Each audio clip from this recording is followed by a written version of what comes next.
Et dans la suite de l'actualité, crise au Soudan du Sud, des membres de la société civile sud-soudanaise participant au pourparlers de paix à Addis Abeba ont accusé tant le gouvernement que les rebelles d'employer des tactiques de ralentissement pour éviter de parvenir rapidement à un accord de paix. Cela intervient un jour après que les rebelles ont demandé davantage de temps pour négocier. La société civile est frustrée en raison des délais des pourparlers menés entre le gouvernement et les rebelles. Depuis, les partis en guerre au sud ont convenu d'organiser des pourparlers à plusieurs intervenants à Addis Abeba, mais rien de tangible n'en est ressorti. Désormais, ils emploient des techniques de retardement, mais cette technique ne nous mènera nulle part, car retarder les choses ne permettra pas d'apporter à la communauté qui souffre ce dont elle a besoin.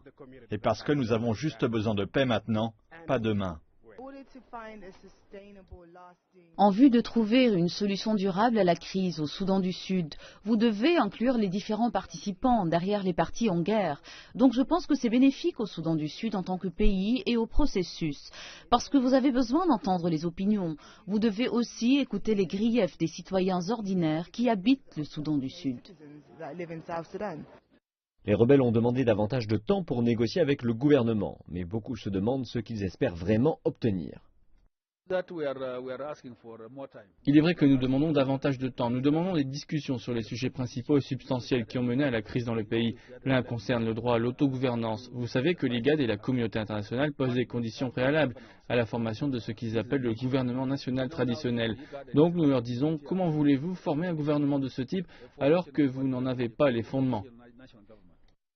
Selon les rebelles, il devrait y avoir une véritable stratégie directive avant la formation d'une administration de transition, tandis que le gouvernement à Juba est réceptif à toutes les propositions du moment que cela mène à la paix. Si la question d'un gouvernement de transition peut ramener la paix à notre peuple au Soudan du Sud, le président est prêt à s'orienter dans cette direction. Mais ce ne sont pas les responsabilités qui sont les plus importantes, mais ce sont les vies des gens du Soudan du Sud. Donc nous sommes ici pour négocier avec les rebelles et parvenir à la paix pour notre peuple.